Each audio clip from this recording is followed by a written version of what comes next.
Never Stop Learning Through the Ages, inspired by Noor Alia, Clervelle Theo, and Noor Shafika. Chapter Special Elderly Academy. Hurry up, Grandpa! You are going to be late for school. So will you, little boy, replied Grandpa. John and his grandpa left the house together every morning for school.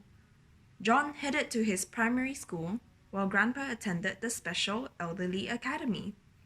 A grandpa going to school? That's right! It was a school especially for the elderly.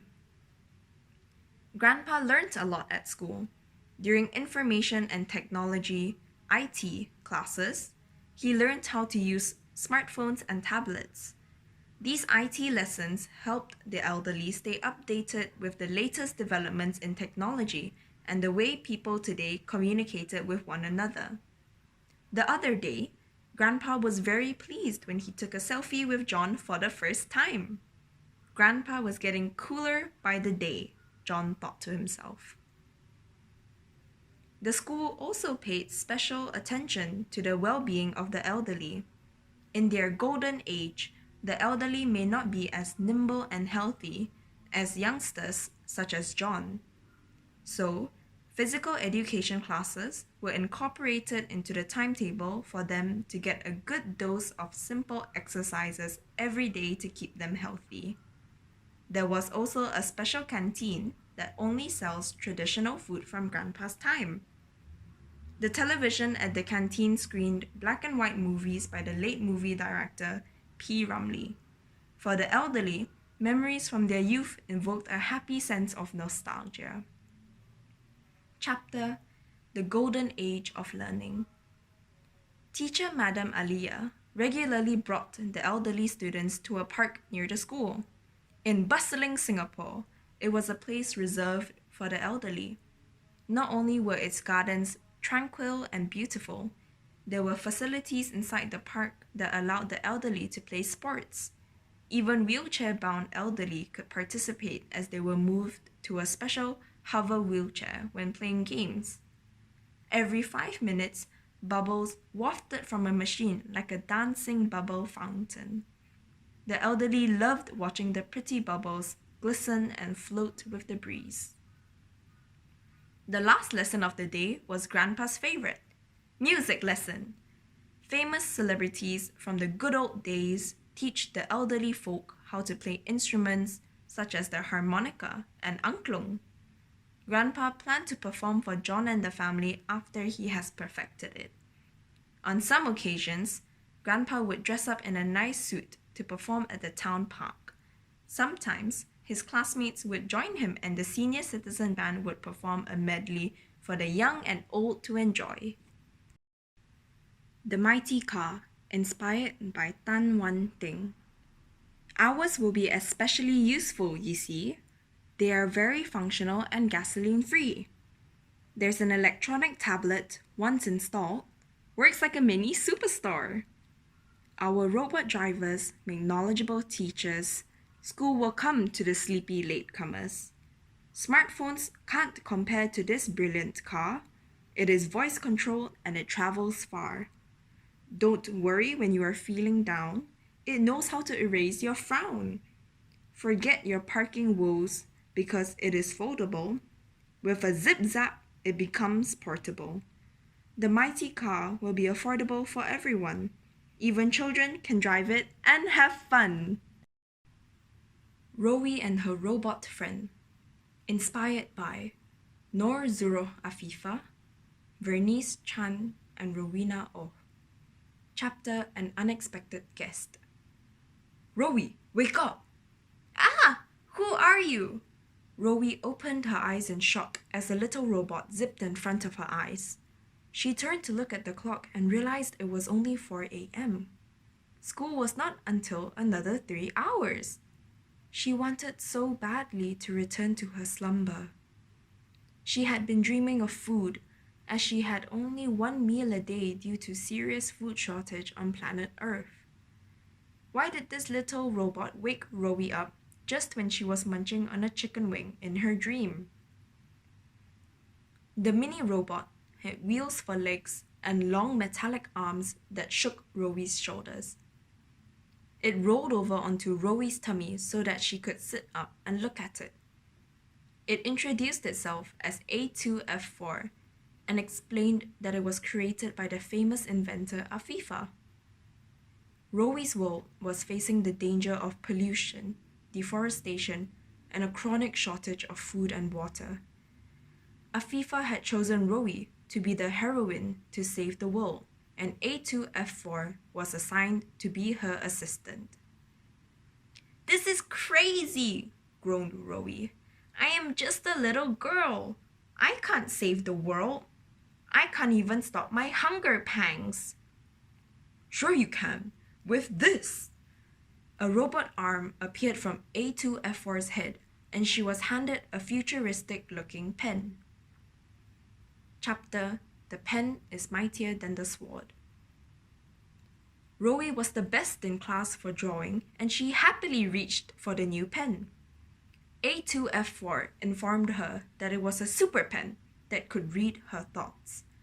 Anything she drew would become a real object and work exactly the way she wanted it to. Now all Rowy had to do was to ponder what to draw. Her stomach grumbled again from hunger. With the current situation of food shortage afflicting Earth, Rowy only had a bowl of plain soup the night before. "Let me start with food." She drew a whole orchard of trees, but not just any tree. The leaves were edible vegetables and fruits. There was broccoli, lettuce, apples, and peaches. All the trees had branches that tasted just like potatoes. Everything she sketched became real. She reached out of her window to pluck a plump, juicy peach from a nearby tree and grinned as the sweet burst of flavor filled her taste buds. "Now I will make the whole place more beautiful." She thought hard and drew many rain clouds. Out of these clouds poured clean water, which filled the parched rivers and washed the dusty streets. She drew gentle spiral strokes, and these became a breeze that blew the dirty air away. The murky color of the streets disappeared with the wind and rain to reveal pristine buildings surrounded by colorful fruit trees and plants. Looking out her window, Rowy was extremely proud of her handiwork. She returned the magical pen to A2F4. "Imagine how surprised the people would be," chuckled Rowy, when they woke up to see the clean and green streets that Rowy created. Snuggled under her covers and excited for a new morning, Rowy dreamt of all the change she could bring with a magical pen and her boundless creativity. Learning from the Birds, inspired by Lu Weifeng and C.H.A.N.G.E. When you look around, you will find that our city is sparkling and squeaky clean. That has been made possible by our feathered friends from the Singapore Bird Park. They have been trained to spot and recycle all rubbish and fallen leaves with a swift swoop. Beginnings of a bright idea. Two optimistic and determined boys, Weifeng and Sassy, saw the urgent need to keep Singapore clean and green as they sat on a park bench and gazed at the azure sky. They saw two little green parrots, Jojo and Dodo. Eureka! The boys looked at each other and said in unison, "The birds are roaming the skies. Could be the solution to our conundrum." The two boys poured all their efforts into caring and training the parrots, Jojo and Dodo. Their efforts paid off as the two parrots rose to become trainers and the best in the cleaning crew. With special nutrition they grew into huge birds that could carry Y-Feng and Sassy on their backs to admire the green city they maintained daily. True enough, news spread around the city, informing citizens that ruthless hunters were on the loose with their vile intentions to kill the birds for their beautiful feathers and to grill them for their next meal. However, apart from Y-Feng and Sassy, no one took the initiative to stop the hunters and protect the birds. As a result, the birds were losing hopelessly in the fight against the hunters. Y-Feng and Sassy had no choice but to tell the birds to remain at their new makeshift home in order to hide from the hunters' bullets. Soon, the city's citizens felt and smelt the absence of the bird cleaners as unsightly piles of rubbish and rotten leaves marred the streets. A clever invention. The innovative boys devised a huge magnetic net over their home and placed similar magnets around the park. Now, you might wonder, why magnets? The citizens and hunters wondered too. The hunters, unafraid of the nets and assuming that their bullets could go through the small holes of the net, tried to shoot at the boys and the birds. Haven only to realize that the magnetic nets repelled their bullets and sent them back at the hunters. The hunters escaped in fear and vowed never to go near the clever boys and their parrots again. The citizens saw how the magnets worked and began to do their part by placing more magnets all over the city. Some even created magnetic pendants for the birds to wear over their heads, a mobile protection as the birds, one by one, began to muster the courage to fly outside once more.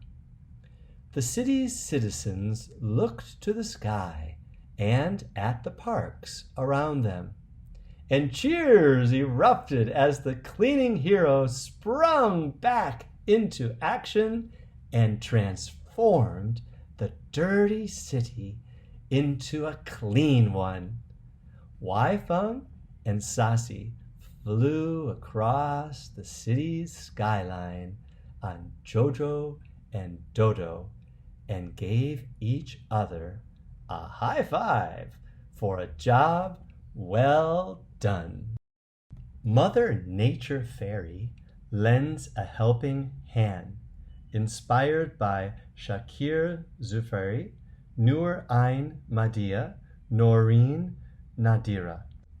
In future Singapore, trees are a rare sight.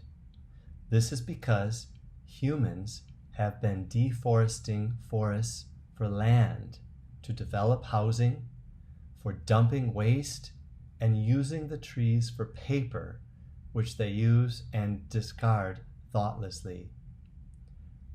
For a long time, it was not the humans who had to pay the price of the damages they inflicted on Mother Nature, but the animals. As deforestation continued relentlessly with no end in sight, the animals' habitats were destroyed one by one. Cole, the koala, and his family decided to move from Australia to Singapore. Alas, here too, the sun shone bright and fierce with no trees to provide shade.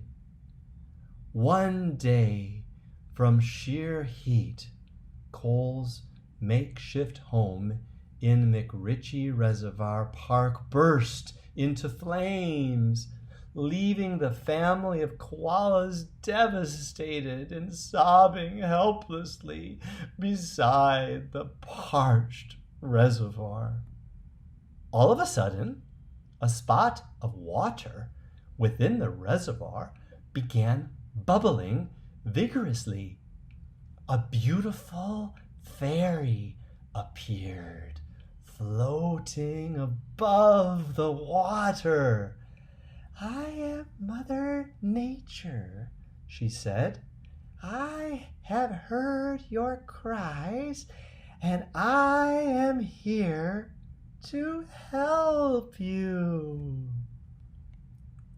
Gathering water from the reservoir, she splashed it over the koala's burning home and extinguished the fire.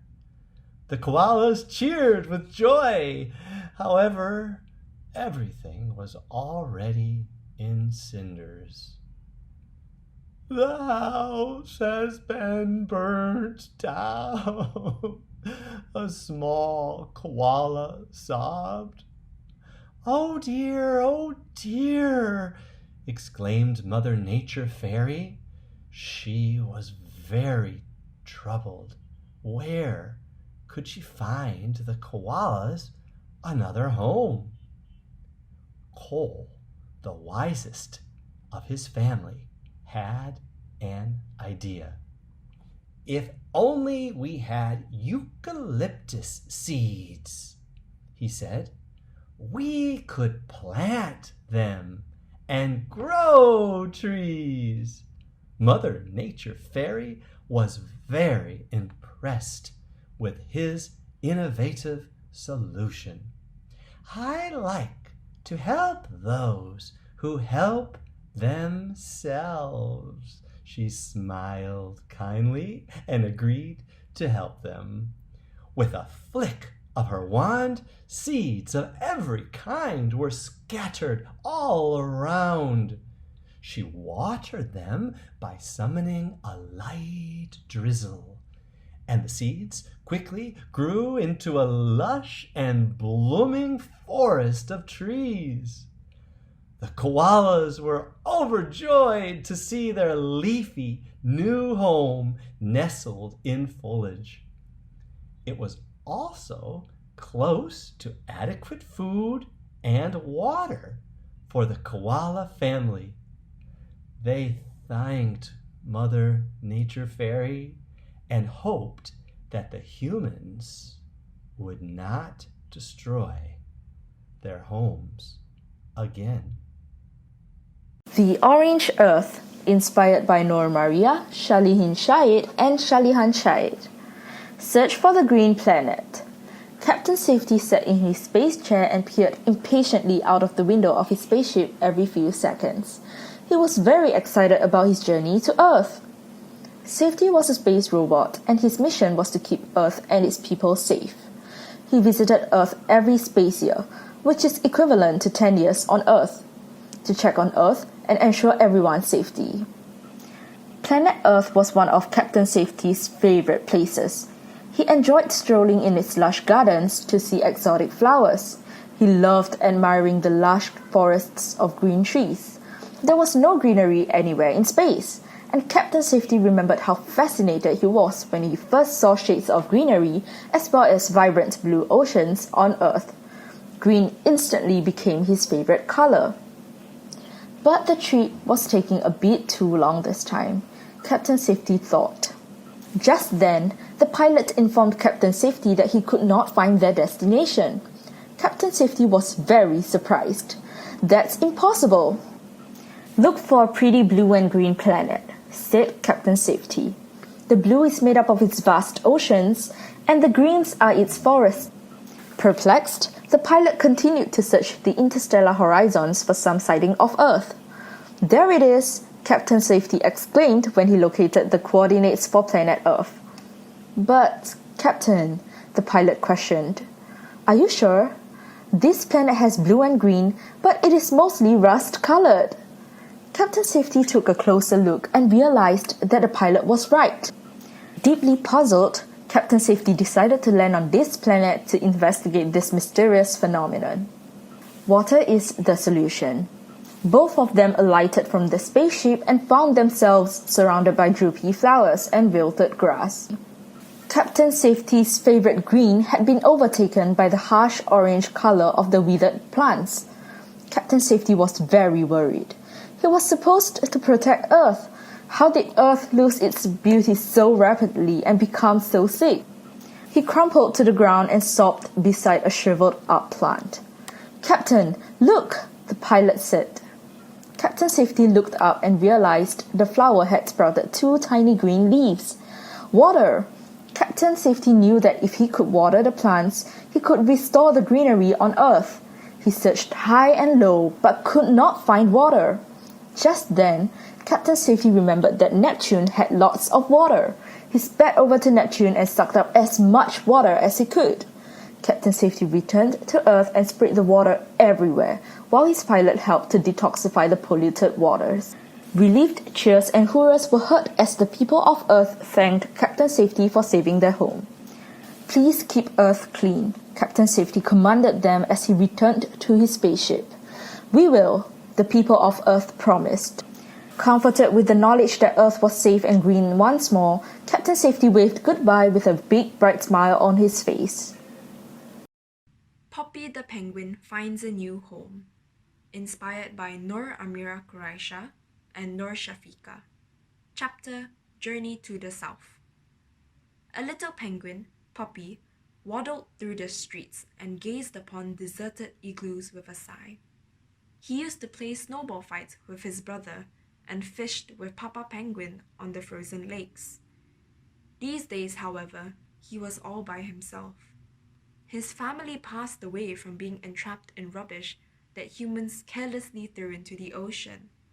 His friends migrated when the fish died from the increasingly polluted waters, which caused the penguins to run out of food. Popee turned sadly away from his home and headed towards the North Pole. He heard that somewhere in the north there was a place exactly like the South Pole. His friends had promised an abundance of fish and land. Perhaps he could find a new home for himself at the North Pole. Determined, the little penguin swam across the Atlantic Ocean, embarking on his new journey. Along the way, Popee had close encounters with trouble. He escaped from fishermen, sharks, and whales, and almost fainted from the blistering heat. But the penguin braved on to find new hope in the North Pole. After swimming for what felt like an eternity, he finally saw a familiar sight of huge icebergs and snowy white land. The little penguin swam faster than before and leapt onto the land, filled with joy and comfort. But his happiness was short-lived as he suddenly heard a low, ominous growl. Chapter Newfound Troubles in an Unfamiliar Land. A pack of polar bears had gathered around the little penguin. "Go away! We have no space for more residents," snarled the leader of the polar bears. "But there is so much land around! We could share," the brave little penguin retorted. A kind polar bear stepped forward to explain. Antarctica, where they were now, was shrinking rapidly. Humans were using too much electricity and overheating the earth with pollutants. All these actions caused global warming. As such, the icy lands in the North and South Poles were melting away, and the polar bears were afraid of losing their home too. The little penguin was devastated. But he was not going to sit and wait for the land to melt. He had to do something. thing. Let's work together and arrange ice blocks to form a giant message for the humans. They might see it and help us, Popee exclaimed. Everyone agreed to this brilliant plan and got to work. The stronger polar bears nudged ice blocks together while the little penguin and his friends used their beaks to chip the ice into alphabets. With teamwork, they formed the message, "Please stop destroying our beloved home." A helicopter patrolling the skies flew past. The humans were so amazed to see what the animals had created and were ashamed of themselves. They decided to spread the message, and soon all the humans became more aware of the dangers of global warming and its impact on animals, humans, and the earth. They made efforts to be more eco-friendly. Penguins and polar bears alike now have a much better place to live in, thanks to a brave little penguin called Popee. A magical starry adventure, inspired by Ainul Iksan, Nordini Rostam, Charmaine Shahril, and Cahaya Mutiara Hanis. Twinkle, twinkle, little star, how I wonder what you are. 11-year-old Yarp sighed as he sang to the pitch-dark night sky. He knew what a star was. The problem was, where were they? Were they hiding? The closest stars he had ever seen were on a Christmas tree. Yarp sat restlessly on the playground bench, his eyes fixated on the blank sky with deep longing to see a star. "Please, can I just see one shining star tonight before I head home?" Yarp pleaded, even when he knew it would not change anything. Sighing, Yarp gave up. It was getting late. He had to go home. Chapter Becoming Superhero Yarp. Then he saw it, a bright white light that shone through the black sky. Yarp blinked numerous times. He could not believe his eyes. Jumping from his seat, he ran towards the spot of light. All of a sudden, the little speck grew into a great beam of radiating brightness. A loud booming voice came from above. "Hi, Yarp," it said. "You don't know who I am, but I know who you are." Yarp's jaw dropped in surprise. "Listen, Yarp," the voice continued. "I have heard your wish to see a sky full of stars, and I want to make this come true.